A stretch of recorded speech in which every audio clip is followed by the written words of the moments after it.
and good evening everyone. Today I will be presenting about amalgamation. Before the presentation, I will introduce my group members to all of you first. My group consists of 3 members. The first member is Aniha Jacob, which is myself. The second member is Ain Nadira Ahindra, and the third member is Umar Tashini. So this is the 3 members of my group. So I will be presenting about the first part. What is amalgamation? Amalgamation is a combination of 2 or more companies into an entirely new entity, whereby this process happens when one entity, let's say for an example, company A, are not strong enough or it's weak to handle its own business in the firm by itself. So it will decide to combine with another entity, which is, let's say, company B, to combine together to form a new entity, and which they might name as entity AB or maybe ABC. So you guys must be wondering, who will decide whether this amalgamation should happen or not in a certain entity? So this amalgamation process is decided by the head of directors of the companies. And so yeah, as I was saying, this amalgamation will be fixed by the board of directors of each company that is involved into this process. The plan is prepared and also submitted to regulators for the approval. Other than that, company who usually does this process, in order for them to together expand their business and also strengthen their business in the industry, in order for them to continue be in the business industry. Other than that, by merging the 2 companies together, 2 or maybe more companies together, they will transfer all their assets, their liabilities, their business operation into the newly created entity together.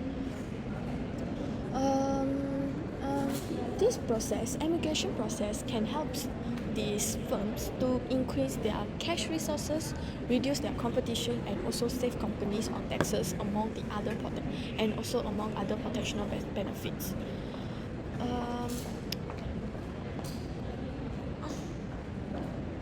As I was saying, by having this amalgamation process, as I have given example just now, company ABC, they will now operate with combined resources and aiming to become stronger competitor in the market. And that's all from me. I hope you guys understand. Second team member, which is Umar Tashini, she will be explaining about the steps that are required in the process of amalgamation. Thank you. Now we are going to talk about the step required in the amalgamation. First thing first, we have to find out who is the acquirer, who is the acquirees. Acquirer means the new company, acquiree means the old company. So the first step would be calculate the goodwill. How to get the goodwill? Purchase consideration minus with the net asset value. What is the purchase consideration? Purchase consideration is all item that given by the acquirer to acquirees. And how about the net asset value? Assets or liability of the acquiree taken over by the acquirer. So the second step is close book, which is we have to do the journals. So first is journal 1 to journal 4. Journal 1 is all about close for the purchase consideration, the total amount of the purchase considerations of the company. And the journal 2 will be for the asset, which is we take the amount from the soft P, and same goes to the journal 3 for liabilities, we take the amount from the soft P as well. And for the journal 4, we take from the purchase consideration, which is what inside the purchase consideration. Let's say we have investment in ordinary shares, in preference shares, cash or liquidation expenses. We have to close for that items. Journal 5 about transfer journal 4 to the respective recipient. Let's say journal 4, that one is include the purchase considerations of the items, right? So the ordinary shares will be go for the sundry member account. The preference shares will be SMA preference share. For the debenture, we have the debenture holder accounts. Journal 6 will be zero license of B. assets and also the equity. Step 3 about open realization account based on the journal that we did earlier in the step 2. After we did the step 3, after we open the account, in step 4 we have to close it. Sandra, remember account for the ordinary shares, preference shares. If we have a debenture account, then we have to close that account in the journal form. So these are the steps that required in the amalgamation. Next, I will pass to my friend. Assalamualaikum and hi, my name is Ainindra. I will continue the presentation for part 1 question 3, which is explained in detail on liquidation expenses if paid by acquiree or a combination of both. But before that, I will explain the definition of liquidation expenses, acquirer and acquiree. So, liquidation expenses are the costs and expenses incurred during the process of closing down a business and selling off its asset. For example, legal fees and expenses, accounting fees and other professional fees. Next, acquirer is the company that buys another company, while for acquiree, which is the opposite from acquirer, the company that is bought by another company. So, next slide.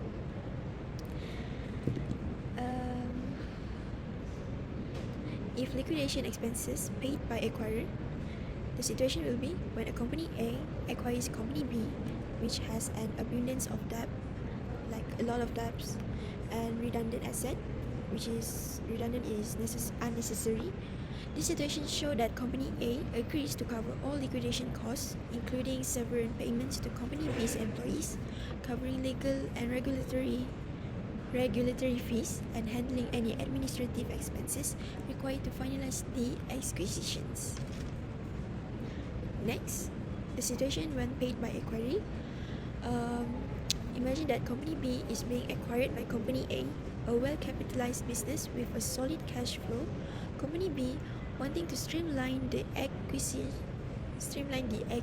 process and keeps its employees and stakeholders satisfied, agree to handle all its own liquidation expenses, managing unpaid lease payments, paying employee severance benefits, and paying any legal or regulatory costs related to the winding down procedure are a few examples of this. Lastly, the situation when it paid by both sides, which is acquirer and acquiree. Both companies agree to split liquidation expenses, as company B has valuable physical assets but significant legal fees associated with the liquidation. After that, company A agrees to pay for the administrative and employee-related costs to swiftly integrate the staff. This arrangement reduces the initial cost burden for both companies, enabling a smooth transition. That's all from us. Thank you.